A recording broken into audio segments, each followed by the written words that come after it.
Hello everyone, welcome back to my YouTube channel, Bato sa Tony Claire Castro. Today is June 1, 2025 at pakinggan nga natin ang kwento ni Secretary Gibo patungkol sa nangyari sa kanilang meeting dito sa Singapore kung saan kumbidado ang mga ministers of defense at saka chiefs of staffs ng buong mundo. Pakinggan natin. Sa mga kababayan natin, nandito po tayo ngayon sa Singapore sa Shangri-La Dialogue kung saan nagmi-meeting ang mga defense ministers at saka mga chiefs of staff ng buong mundo. Wala dito ang China. Ayaw nila magpunta. Ngunit may mga nagpapanggap na journalist na hinahabol kami ni CS. Si CS hindi sumagot sa tanong nila. Ako nakipagsagutan. Dahil ang tanong nila, pabalagbag. Tapos, ang narrative nila sa WeChat, baliktad na. Yan ang mga gawain ng China dito. May kumakalat kayo na video na ayaw sagutin ni Chief of Staff. Ang provocations sa South China Sea daw. Sa Zhejiang Reef, hindi ko alam kung ano ibig sabihin nun eh. Yan ay utos ng Peking. Hindi Beijing, Peking. Yan ang tunay na pangalan ng China. At imbis na magpadala sila ng defense minister, nagpapadala sila ng mga bata na nagpapanggap na journalist, na ahente ng intelligence nila na nagtatanong na balagbag tapos binabaliktad ang video.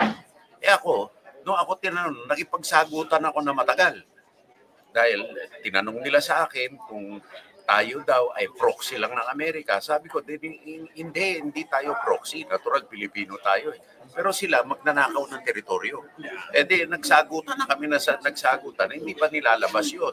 Pero baka baliktarin na naman nila at ilabas. Eto si CS. Kahapon hinarang ako at yun nga, pinipilit tayong tanungin.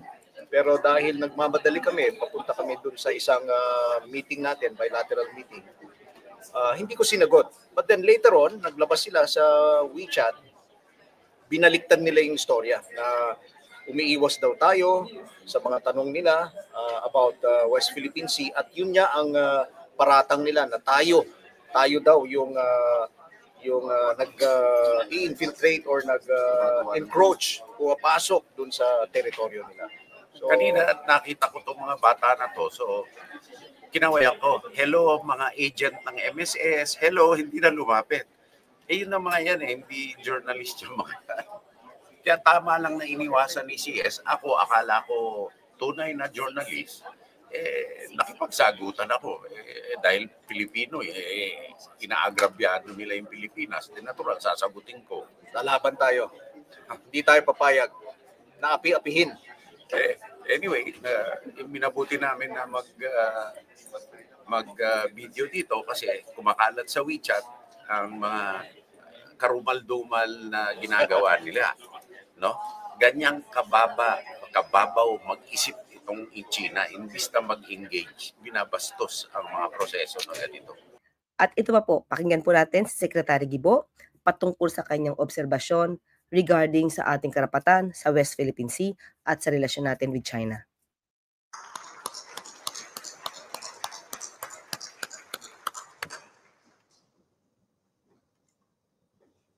Regional security linkages to be sustainable.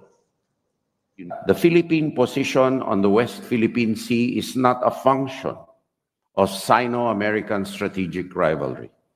Instead, it is caused, no doubt, by the overreach of the Chinese Communist Party, of which the most glaring evidence is the 9, 10, or 11 dash line that has absolutely no basis in international law. Would be disastrous for the preservation. There is a common understanding of the individual.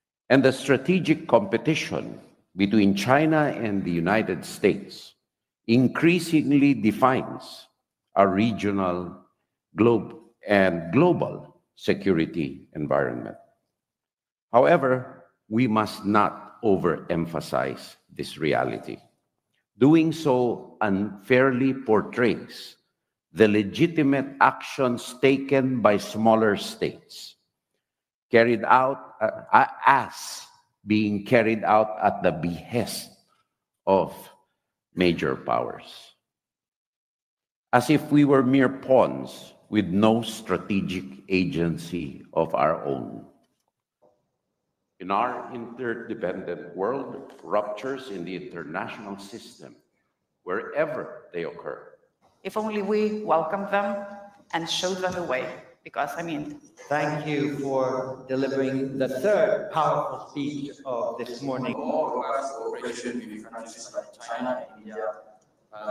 And thus, for dialogue to be effective, it must be coupled with trust.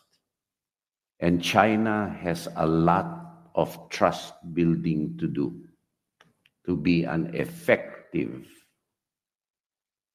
negotiating partner in dispute settlement. We have to call a spade a spade. And that's what we see, and that is the biggest stumbling block to dispute resolution or dialogue with China. That deficit of trust. Trust each other, not to take unfair advantage. On what Mr. Hicks has said in the morning regarding what he said is undeniable. China's activities are getting more expansive and more aggressive. Their demonstrations of force are getting more frequent. And in the West Philippine Sea, we are getting used to their activities, but they have expanded the areas where they are doing it to include their exercises of Australia and New Zealand, and in the eastern part of our east, in the Pacific Ocean. The international order to one more favorable to them. What are the conditions that I feel would make engaging in a defense sphere with China plausible? First, they have to renounce their narrative that the 9-dash line, a lot of which is even beyond the outer boundaries of the EEZ, as close as 50 kilometers away or 60 kilometers away from our shores.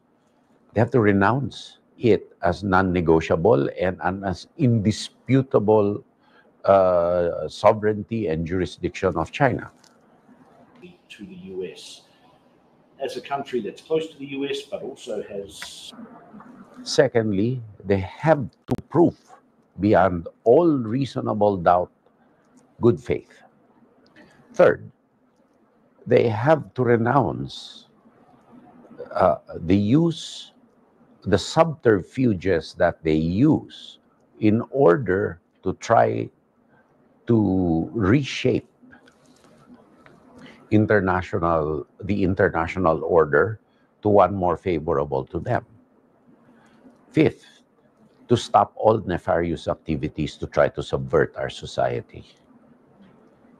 Are you disappointed that you couldn't see your Chinese counterpart, Dong Jun, on this? No.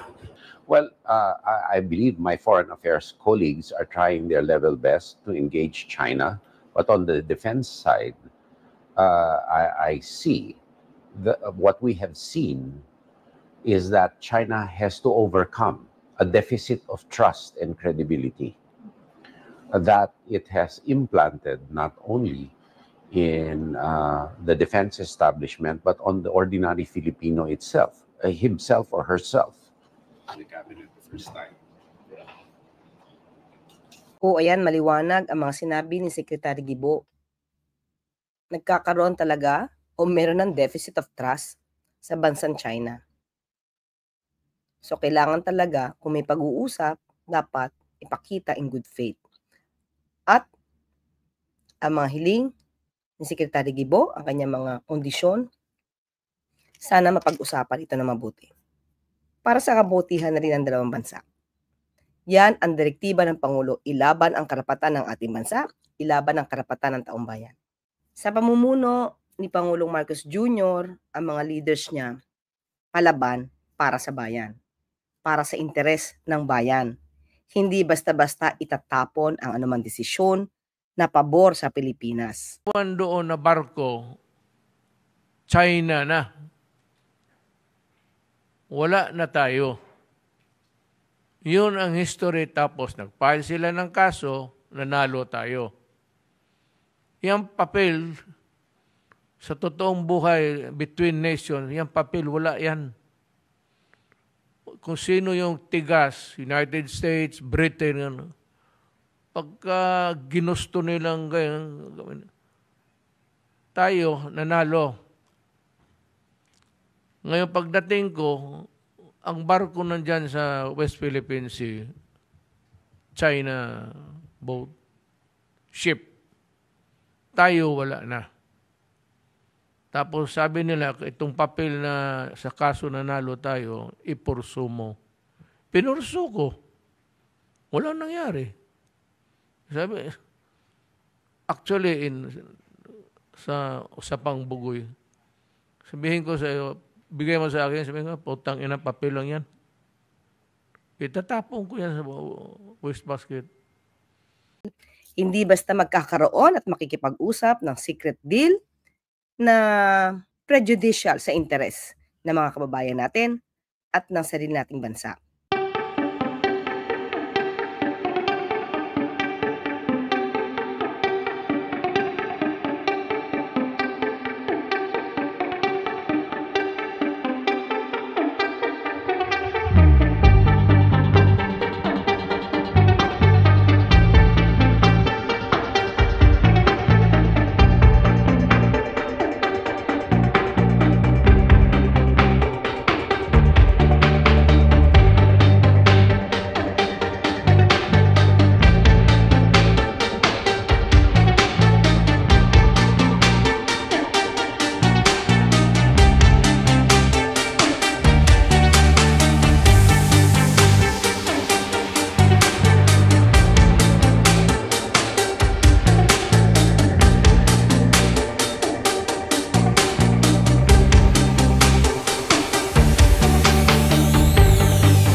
So tandaan natin, ingatan din po na baka dumadami na nga mga Manchurian candidates dito sa Pilipinas, yung mga tipong kandidato na suportado ng ibang bansa. Ingatan po natin yan. May isang bansa lamang po tayo at dapat itong ipaglaban.